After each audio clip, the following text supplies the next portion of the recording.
Hello, everyone. I'm Alan Wenzel, Freepod host, thanking you for tuning into this week's Freepod interview. And I've got to say that the interview is a little different than some that I've done before. It started, for all the listeners here who are tuning in today, let me tell you that it started with a driving tour with Rob Boyer, the Freeport city manager, and we took a little trip around town to look at some of the things that are going on, including a new well on the south side of Freeport.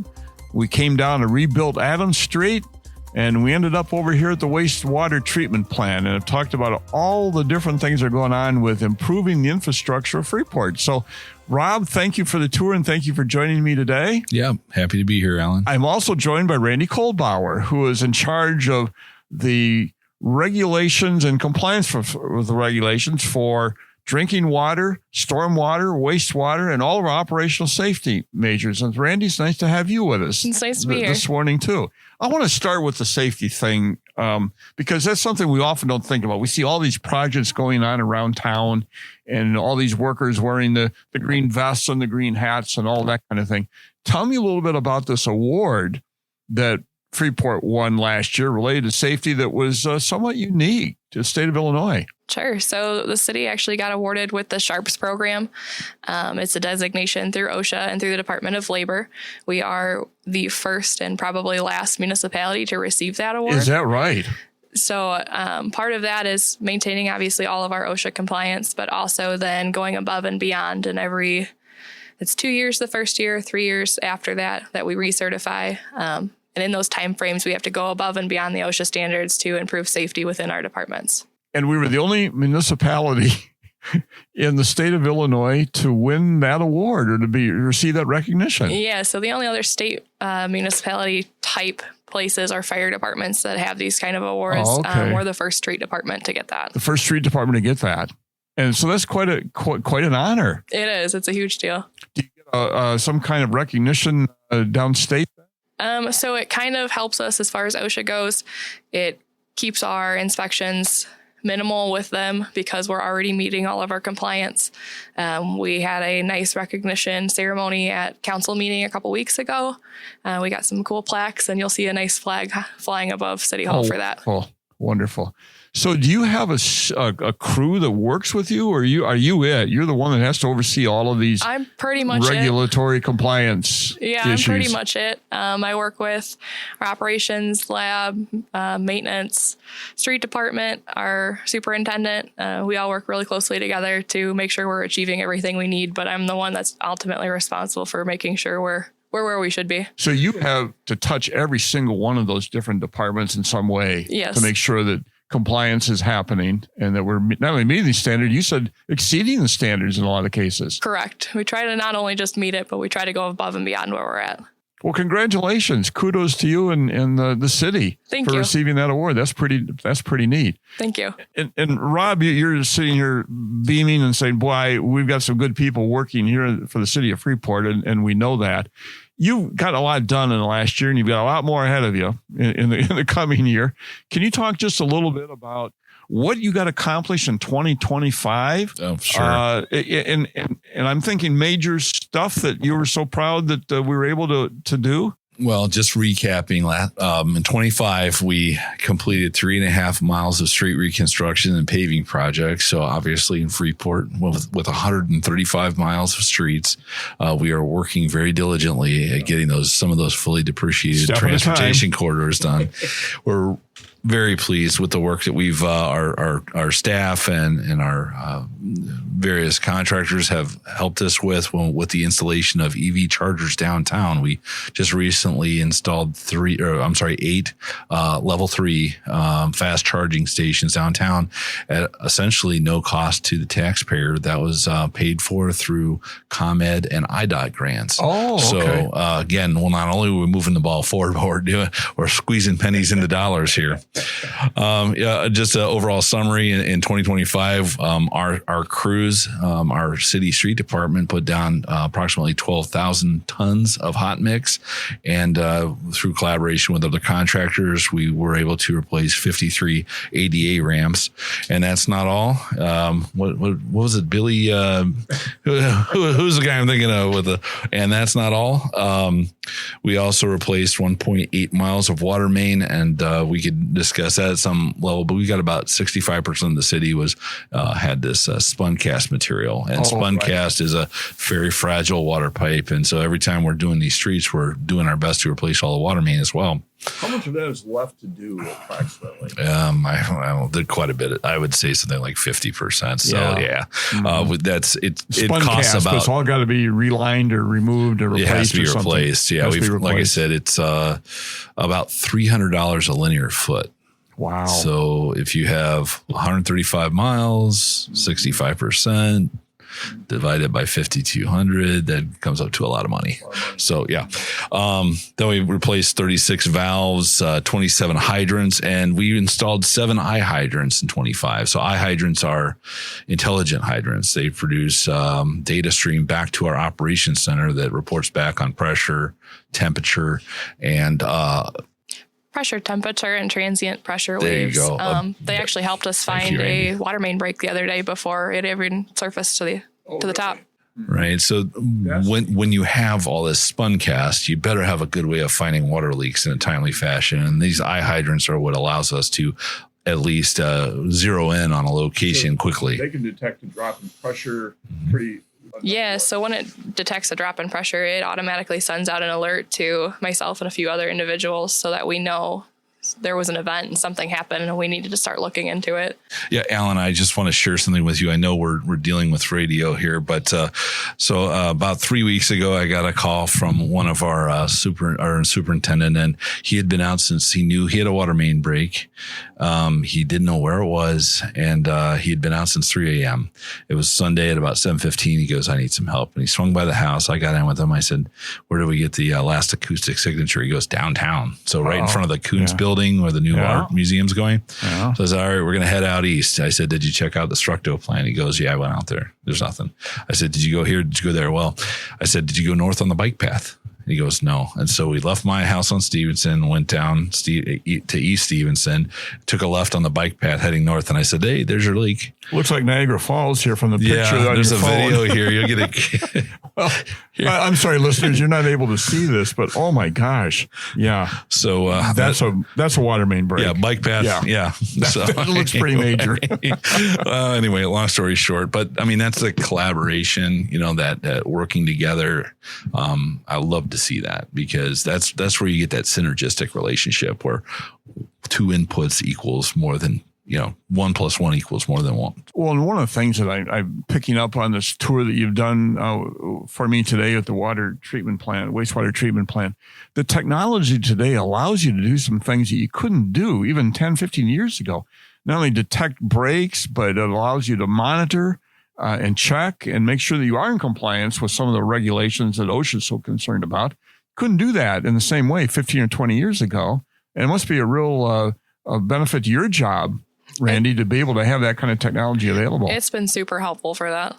Well, anyway, just getting back on track here. Last year, we also replaced approximately 370 lead services, and we are entering our final remediation. We've got, I think, about 60 left that actually go to homes.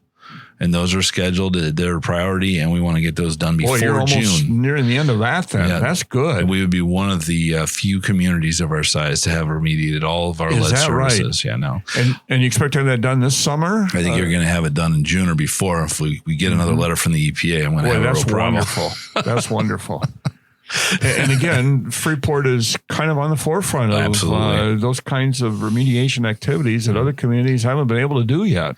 Well, I have to give credit to a lot of people. Past administrations happened to be at the right conference at the right time where they were able to get EPA to commit to $12 million in forgivable loans for us to do this. That's amazing.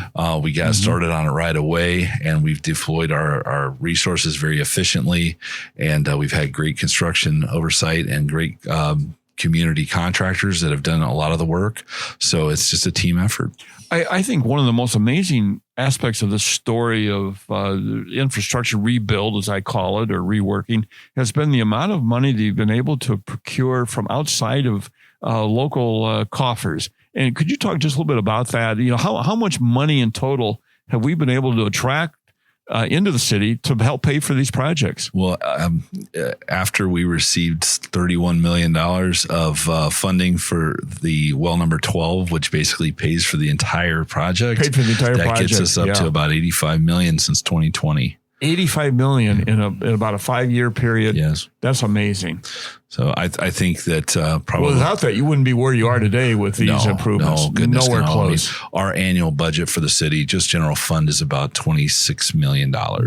So we've very closely doubled and doubled our capacity there. Do you expect that kind of support to continue with your projects going forward? It's hard to tell year to year. You have change in the political climate and structures here and there, but all I can predict is the amount of effort I will put into begging will be 100%.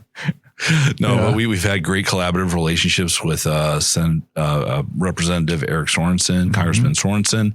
He's been extremely supportive in helping us get federal funding to do water mains. We've been exceedingly appreciative of all the work that the EPA has done at the state to get funds coming our direction for all kinds of projects here at the wastewater plant. We received $5 million in forgivable loans just for this project.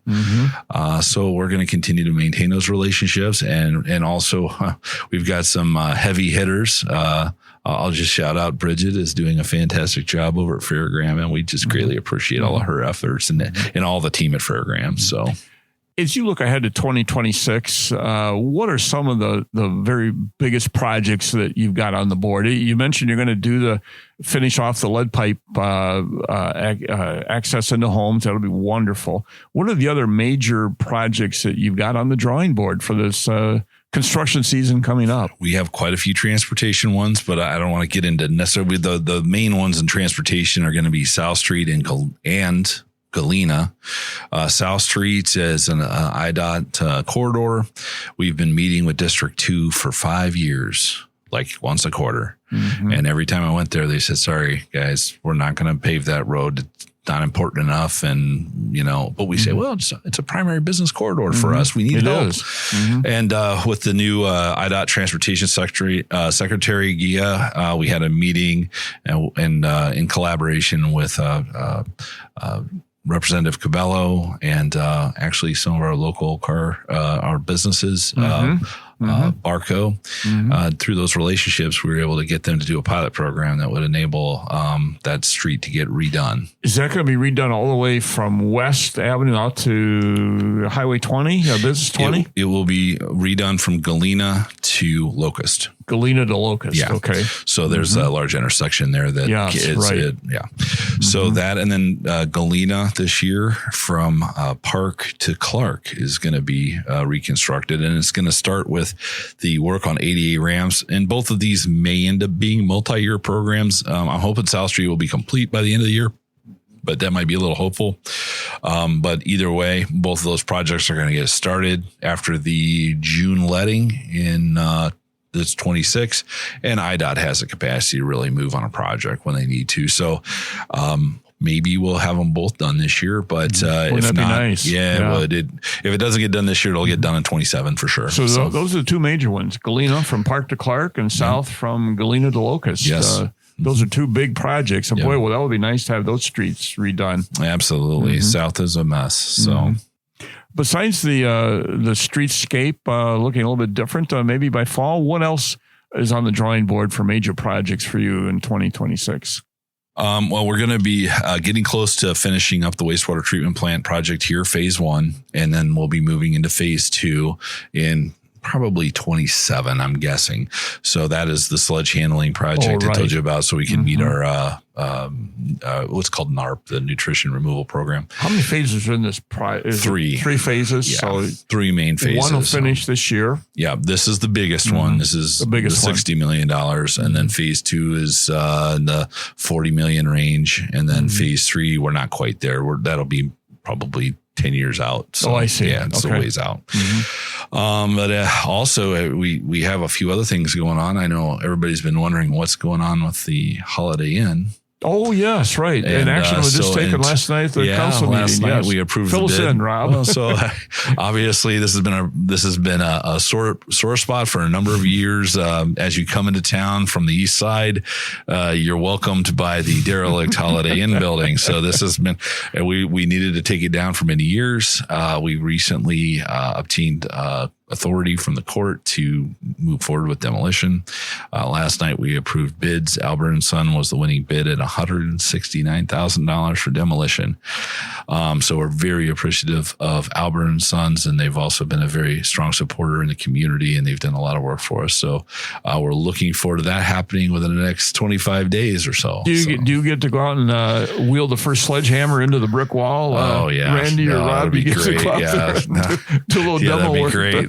Like instead of cutting the ribbon, you get to take the first whack at the building. I'm going to grab the excavator and run the ball into it. So anyway, that's coming up, and we also are moving forward. When last year we should have had the cleaners building on Main Street demoed, there was a kind of a delay in the federal funding for that for brownfields. That has been reinstated, and as soon as the weather breaks, we're going to be moving forward on demolition of the cleaner building on Main Street. So that'll be down as well. And we saved so much money on this Holiday Inn. We may have a very serious look at getting the Union School down too. So we'll see. And it's not a promise. It's just fingers crossed kind of a possibility. Yeah, possibility. So. Yeah. So you got a lot ahead of you. I got a few. Yeah, we got quite a few projects. But anyway, we also are going to do our normal tree removal, dead dangerous trees, our sewer linings, all the maintenance-y kind of things. So we're very pleased with all the work that everyone's been doing. Rob and Randy, one of the secrets to doing your job, I think, is to be able to see into the future. Look at the crystal ball and figure out what projects do we need to take care of now and what's down the road, and what kind of funding are we going to have. How far out do you try to look at what it is that you do? I know some of it's right here. Water main breaks is right now. It's right in front of your face, but you must have to look down the road. How far can you do that practically? Well, if you don't mind, I'm going to answer that one, Randy. Go for it. So this is a great plug for our strategic plan. Okay. So Alan, if you haven't had a chance, get on the city website, scroll down to the bottom of the page, click strategic plan. We have a 3-year strategic plan that outlines everything that we're attempting to accomplish in the next 3 years. Wonderful. So it's soup to nuts. It's very extensive, and council worked very hard on this last fall to get it done. And if you ever have a chance to go through that details it out pretty significantly. I don't have it in front of me, but I will. It's available on the city website, which is cityofreeport.org. You got it. Cityofreeport.org. Yes. And check that out. Absolutely. Strategic plan. Yes. Please do. We've made, I don't know, we talk about this concept called stretch goals, and sometimes we're stretching ourselves so thin we can see through each other, but we're working very hard to accomplish a tremendous amount of work in a very short period of time with as efficient use of public resources as possible. So I know that once the year gets going here, it's going to be hard to track you down, Rob. And Randy, I know you're busy all the time, too. So this may be the only time I get a chance to talk to you before you get into the busy season here. What would you like to leave with our listeners, or tell our listeners, or make sure they know about the work that's being done and the work that you do? What are some of the final thoughts and comments you might have? Randy, you can go first, and then Rob. Sure. I guess for me, it's just remembering that, we have a lot of crews that care. We have a lot of people that are working really hard every day to try to make the city better and just move forward in different directions. And that's well said. So when we come across, last summer, every time I drove through, I swear, every time I turned down the street, I saw a city crew working on something. Yeah. So the word to our listeners is, when you see those crews working hard, be patient. Yes. Don't lay on the horn. Slow down. Definitely. Make sure you give them some space to do their work, and appreciate and respect what it is that they're doing, which is making this place better. Yeah. Yeah, that's wonderful, Randy. Well said. Thank you. If I could just add to that, Alan, we're going to have crews installing fiber optic network to every house. We're going to have NICOR renewing gas services to every house. We're going to have ComEd working in town. We're going to have contractors working for the city. We're going to have contractors working for IDOT. So I just want to just circle back around and highlight what you said, which is it is going to be a little bit of a delay. So please plan accordingly. When you see signs that indicate there's a work zone, please do not drive through there. Mm-hmm. That is impacting the safety of the people working so hard to improve the city. But I will say it is temporary. It will, it will be completed. Yes, it will. And Allen Street's a good example of that. Boy, it's had a beautiful street. Now it's been rebuilt. Absolutely. So please be patient. But I will say those delays are your assurance that we are making great progress here in City Freeport. There you go. That's the slogan for the year.